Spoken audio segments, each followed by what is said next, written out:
Good morning, class.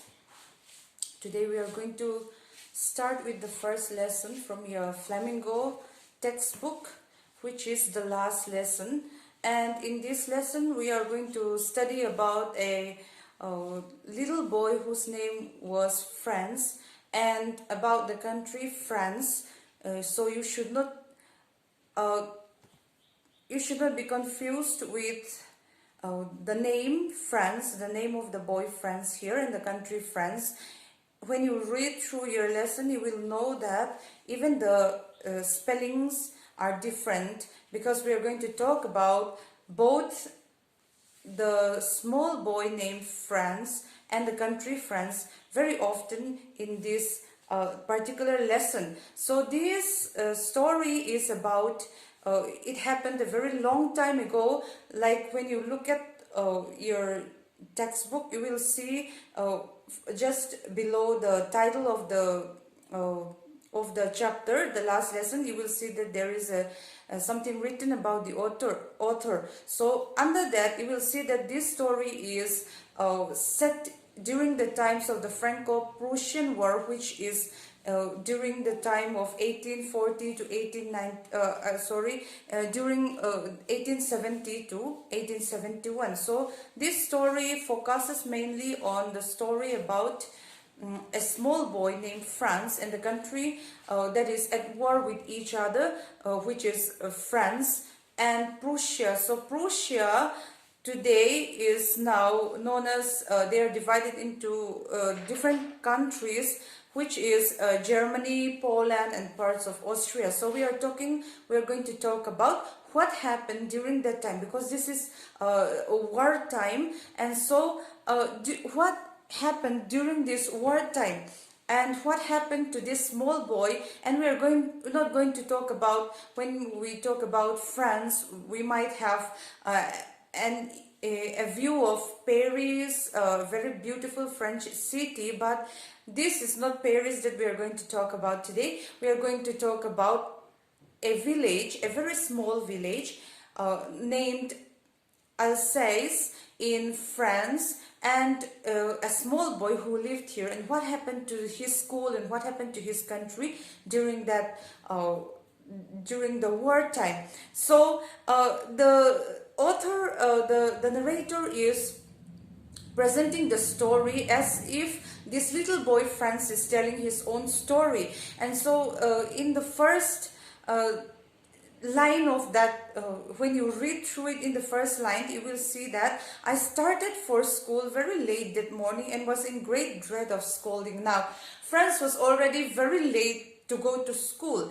Maybe he woke up very late that morning. So when he started to go to school, he was already very late, and he was very in dread of scolding. Means that he was very afraid that his teacher would scold him.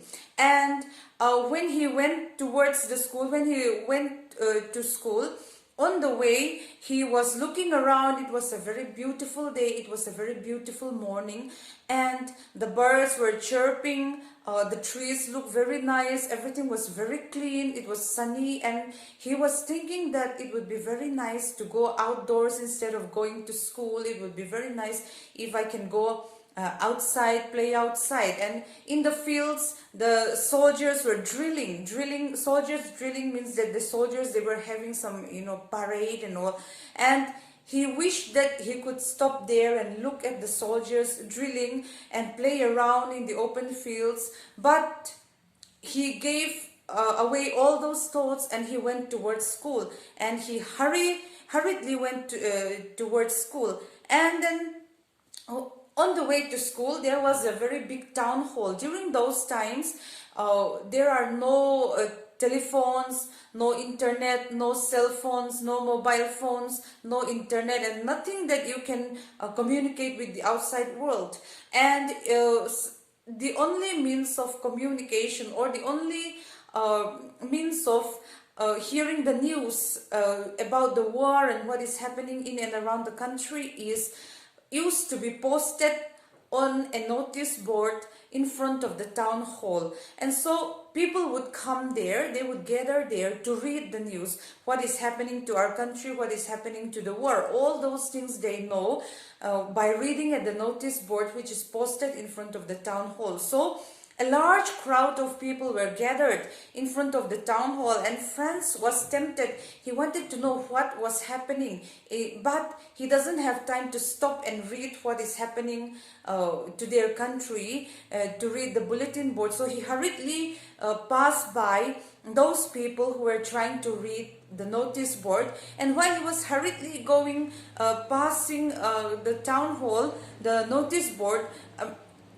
a person, a blacksmith named Watchter, who was reading the news on the bulletin board, was calling to him, "Hey, don't be in such a hurry, you will get to school in plenty of time." He said, "You will get to school in time, don't worry, you will get to school." But since Franz was already late, he was thinking that maybe Watchter is making fun of me because I'm already late at school. And when he with that, he hurriedly reached M. Hamel's little garden, all out of breath. Means that he was catching his breath. He was breathing very heavily because he was walking very fast to get to school. And M. Hamel was their teacher. And like I've told you before, this is a village, a very small village, and they have only one teacher for their school. And the one teacher is teaching all the elementary classes, even the small class who are in class 1, class 2, class 3, class 4, they have to sit together in one classroom. So M. Hamel used to teach them all together at once. And what happened was, usually when their school begins, there used to be lots and lots of noises that could be heard from the road, the nearby streets, the nearby roads. And so when he was thinking that since I'm already late, maybe our teacher M. Hamel is going to punish me, but if all the students are busy, throwing papers, talking to each other, and moving here and there, then maybe he can slip quietly from the back door and sit in his own seat. That was what he had planned.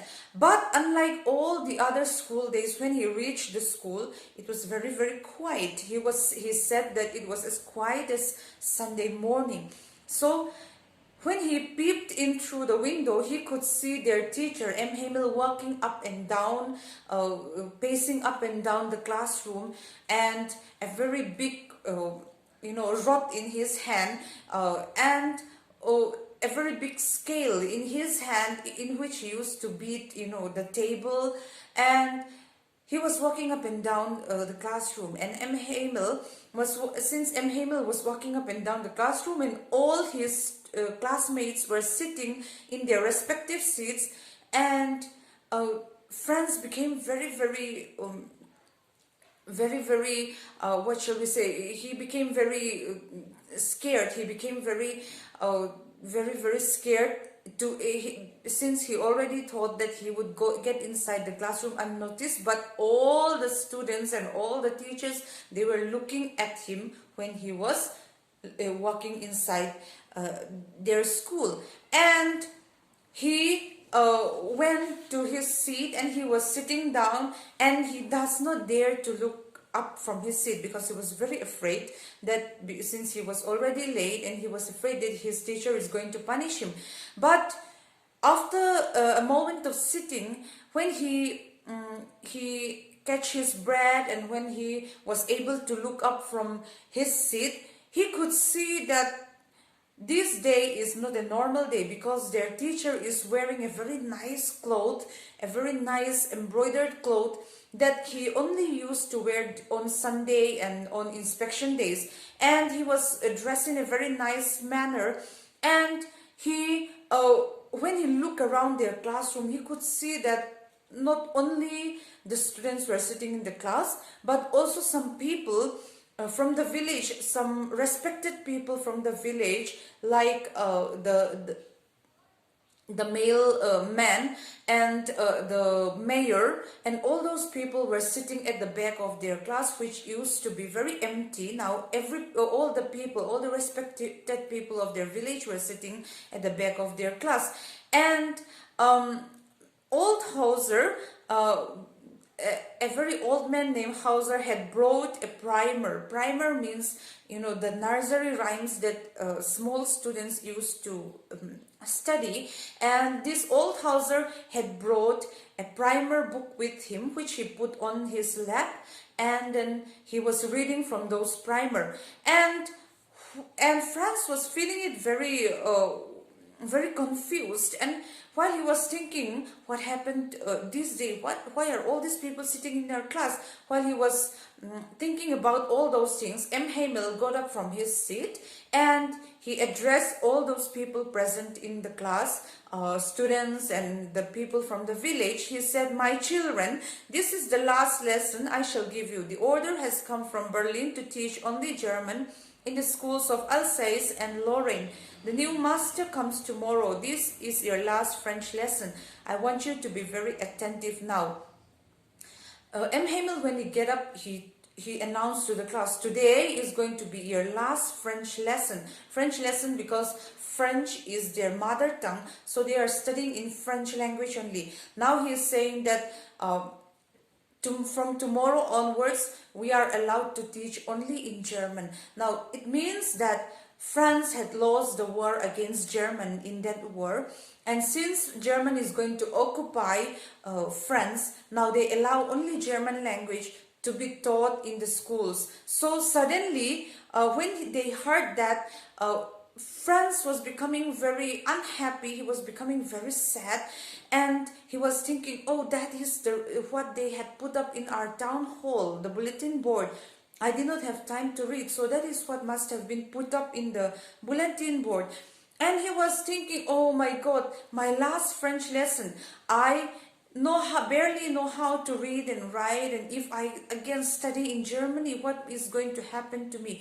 Germany is not even my language." And he was contemplating, he was thinking about all these things in his seat, and he was thinking, "I should have learned better. I should have learned my lesson better. The history books, the grammar books, and all those things that my teacher M. Hamel had taught me before, I should have listened to him very carefully." And the next day, tomorrow, M. Hamel is going to go away from their village. And he was thinking, "Okay, I now understand why M. Hamel is dressing up very nicely and why all the people in our village, all the respected men in our village are sitting in our class, because M. Hamel had been teaching in this school for more than 40 years.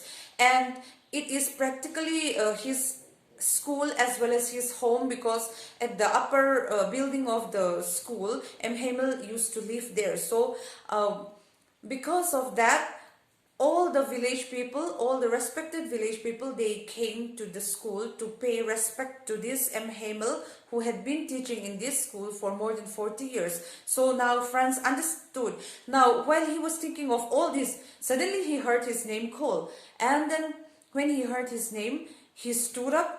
And M. Hamel is asking him, "Now I gave you some homework. Please recite the rules of participles." And since Franz did not study his homework at all, he don't know what to say. He does not know even one single word of the rule of participle. So he was thinking, "Oh, I wish I could say all of the rules of participle very loud and clear." But when he was attempting to say it, from the first word he made a mistake. He could not say. He was stuttering and all that, and then he did not know a single word for that. Now, and he was thinking that his teacher is again going to punish him. But instead of punishing, his teacher said, "Okay, sit down, little Franz. It is not your fault that you don't know anything about your lesson. It is also, it is also the fault of your parents." And he is saying that your parents are not putting hard enough work to make all the children go to school and learn their lesson. They did not say study, this is good for you. They never told you that. But it is not only the fault of your parents, but it is also my fault because M. Hamel is only the like we said, M. Hamel is the only teacher in their school, and M. Hamel said it is also my fault because if I want, sometimes I used to ask you, instead of learning your lesson, I used to ask you to go and water my plants outside, and sometimes when I wanted to go fishing, I used to declare holiday for all of you, and that is the reason why you did not study your lessons properly. Now, then from one thing to another, M. Hamel went on to saying about this and that, and he said that French language is one of the most beautiful language in the world, and if anybody who is speaking a particular language had preserved their language very well, then he said that it is like they have a key to their own prison. If you are kept in a prison and if you have a key in your hand, then it means that you can unlock the door and you can escape from the prison anytime. So M. Hamel is making a comparison with having a key to their own prison. And everyone listened very carefully to what M. Hamel is saying during that day. After that, they had their lesson, and after that they had their grammar lesson, and then they have their lesson in writing, and everyone, even the smallest of children, paid very close attention that particular day to what M. Hamel is going to teach them, M. Hamel is going to say.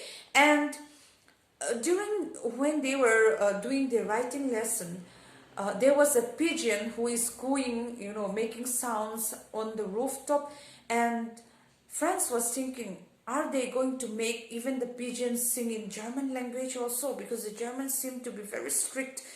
And whenever Franz looked up from his writing, and whenever he looked up secretly from his seat and looked at M. Hamel, he was noticing that M. Hamel is sitting very still in his seat, and he was looking at one thing for such a long time, and when he looked at other things, he used to look at that for a very long time. He looked very sad, and he is looking very sad, and he's looking very unhappy, and they could hear from the sound that that is made from upstairs, that M. Hamel's sister is packing their bags, packing their belongings, because they have to go away the next day, and they could hear the sound of M. Hamel's sister packing their belongings also. But M. Hamel did not, even though he was very sad, he does not show it. And after all the lessons are over, the babies chanted their ba baby bo boo, means that the smallest children, the nursery children, they got up and they chanted their nursery rhymes, maybe Baba Black Sheep, all those things they were saying. And while the little children are chanting their nursery rhymes, again, the old man Hauser, who had brought his primer with him, he was chanting along with the small children. He put his primer in front of him, and he was chanting along with his children. And then, along with the little children, he was crying while chanting. And Franz said the sight was very funny, but then it was also very sad because their teacher is going to go away. But seeing an old man crying and chanting nursery rhymes is also very funny. And so after all of that, the church clock struck 12. While they were having all those lessons, the church clock struck 12 o'clock. It means that their lesson is over, their school is over. And then the Angelus. Angelus is a prayer. So from the church, the people who were there in the church, they were reciting the Angelus, a prayer. And then at the same moments, the trumpets of the Prussian soldiers returning from the drill. Like at the beginning of the lesson, we have said that the soldiers are drilling. So those soldiers who are drilling came back from their drill, and their trumpets could be heard from inside their classroom. And when all those things were heard, M. Hamel stood up from his seat. He looked very pale, and he said, "My friends," said he, I, but something choked him. He could not go on. Then he turned to the blackboard took a piece of chalk and bearing on with all his might, he wrote as large as he could, "Viva la France." Now what happened is, M. Hamel was trying to say some words to them. He said, "My friends, but then something choked on him. Chalk means it feels like someone is,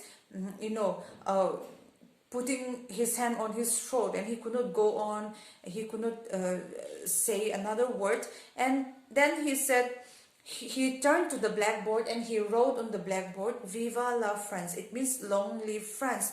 And then instead of crying, he cannot go on, he cannot talk anymore, so he just simply wave his hand as if to say, "School is dismissed, you can go." So this is the lesson today for you today. I hope you understand, and if you do not understand the lesson, you can my WhatsApp number from the group. You can know my WhatsApp private WhatsApp number, so you can message me, you can ask me whatever you don't understand.